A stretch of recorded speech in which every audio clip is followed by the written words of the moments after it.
Hi guys, good morning. Dayo fungni som, fungni dayo 9टा ग्रोब जाबाय. दायो आङो माने ESI हस्पिटालाव थांनो नागिरदों. ओरैनो बोसोराव माने ओरैनो खनसे बिदिनो आङो ओरैनो चेकआप खालामजालाबायो आरोना ESI हस्पिटालाव. जानोखि माने जोंनिफ्राय एसे दानबाय थानाय बे ESI हस्पिटालाव माने फ्रियावनो नायनो हायो आरो बे फ्रियाव नायनायाव दायो जों माने बेयावनो आं हारसिंसो आरो बेयाव फ्रियावनो माने नायजाहैनो नागिरदों आरो बोसोराव नायजाहैलाबायो आरो बे आरोना बेनिफ्राय आङो दा बिदिनो देखायनो नाजागोन बेनिफ्राय हस्पिटालफोरखौबो देखायगोन आङो ओमफ्राय नाजागोन आरोना बे बेनिफ्राय नायखांजानानै फैनानै खिथागोन आङो बेयाव ESI हस्पिटालाव नायजानो थाखाय मा माखौ माने लांनांगौ दायो जानोखि माने गोजानाव दङ बिसोरखौ आं खिथागोन आरोना बे आरो माखौ लांनांगौ माया माने इम्परटेन्ट बे आरो फ्रियावनो नायजानो मोनखायो नालाय ओंखायनो बोसोराव माने आं ओरैनो खनसे बिदिनो सम माने खनसे थांनाय जायो आरोना ओरैनो नायजाहैलाबायनाय जायो थ' बिदिब्ला नायलांबाय थाबानो जाबाय भिडिअखौ आं हस्पिटालफोरखौबो देखायनो नाजागोन आरो बे आरोना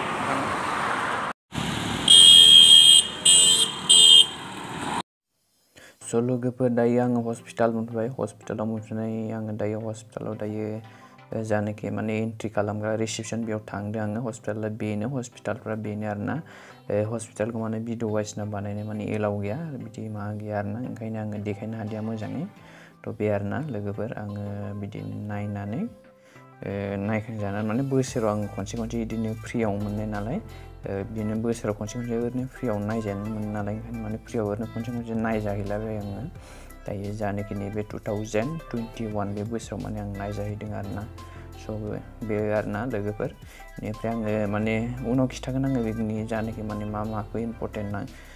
नांगौ बेयाव जायफ्रा माने खालामफेरजायाखै मा माखौ इम्परटेन्ट सानो आरोना जायफोरा नायजानो गोसो मा माखौ नांगौ आं बेखौ नेक्स्ट भिडिअ माने एक्सट्रानो बेखौ भिडिअ बानायना देखायनोसै आङो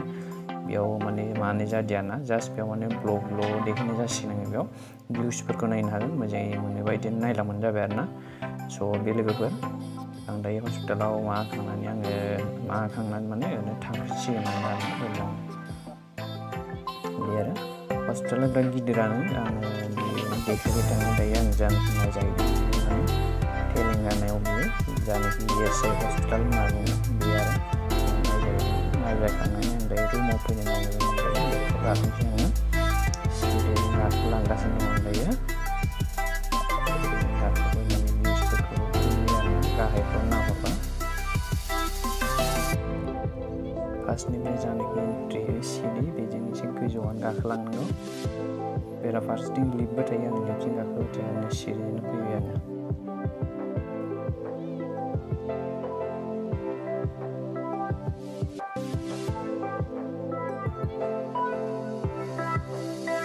निउसफोरखौ नुयो आरोना गाहायाव गारि खारो गोजौजों मेट्र' खारो बे आरो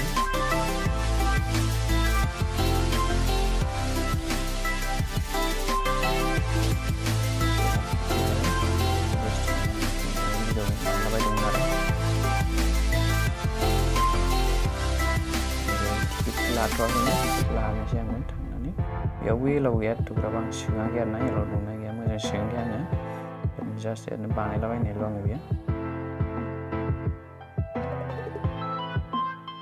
बिदि आरोना लिफ्टजों गाखोबाय आङो टिकेट दानखांनानै लिफ्टजों गाखोनानै गोजौआव थांगासिनो आरो बिराद मोजां मोनलायो लिफ्टजों थांनानै गोजौआव फैगासिनो आङो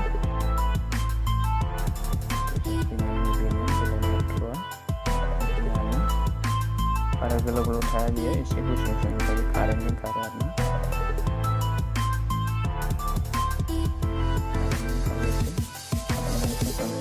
सम बिदिनो मानसि जायो सम जाया टिकेट दामा गैया जानोखि माने इमारजेन्सि टाइम बेफोरखौ होसोनो हायो आरो मेट्र'जों बे आरो इमारजेन्सि टाइमफोरखौ होसोनो हायो बासफोरजों बे जोंना ट्राफिक हिसाबै जेबो गैया बारा गोबाव लाखिनाय जाया लोगोफोर बेयाव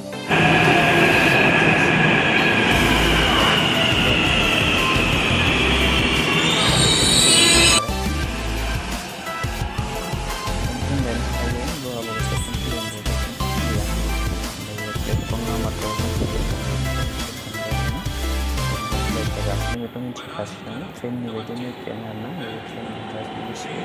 फैसिगासिनो मोजां लांनो थाखाय बे खारबाय आरो फैलाबाय सानसेनि खालामनानै इउज खालामनाय जायो आरो बेयाव क्रसिं जादों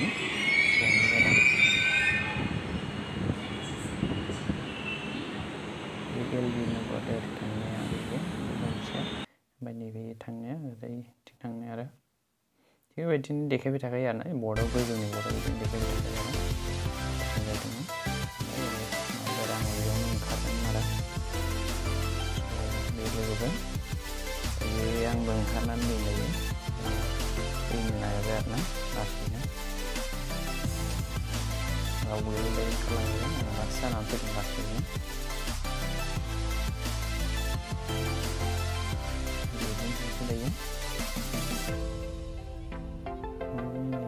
जारौआव थांगासिनो आंबो बिदिनो ओरै थांगासिनो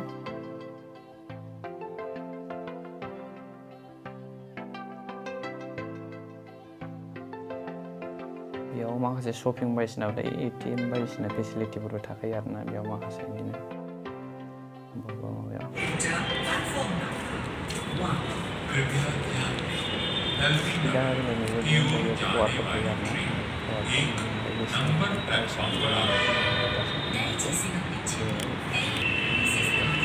बराहे करम तवज्जे ट्रेन बराहे एक प्लेटफॉर्म नंबर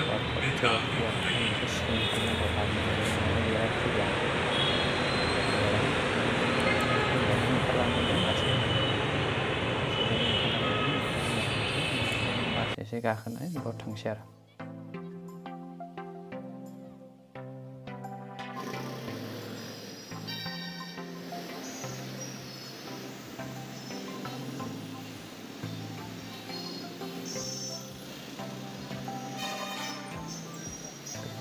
बेसेबां आरसिसि जों बानायनाय बेखौथ' मिथिला जाहैबाय हाया बिमा बेनो मेट्र' माने दैजों खारबाय माने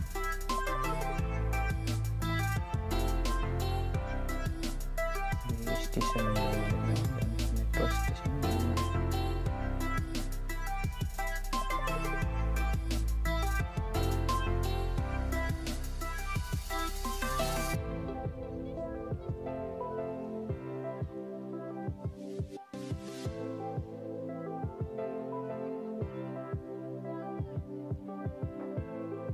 टाइमफोर होसोनो थाखाय बिराद मोजां जायो बेयाव बेजों आरोना मेट्र'फोरजों दसेनो मोनफैयो नालाय दसेनो थांनो हायो नोङो बासफोरनिफ्राय थाइबासो बारासो होयो आरो बासजों थांगासिनो बे रुमाव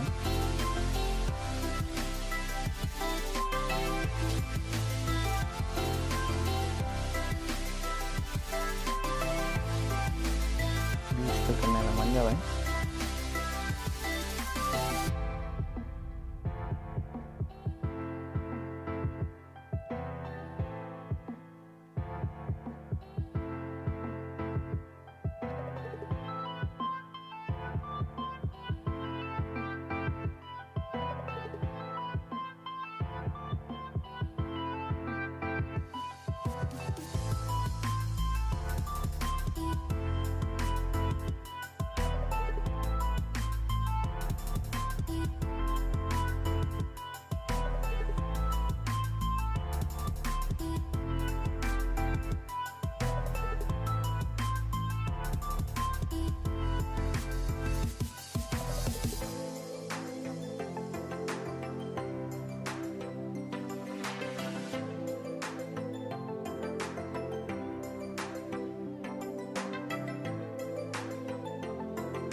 So guys, आङो next video खौ खिथानोसै आङो मोजाङै मा माखौ important नांगौ बायदि.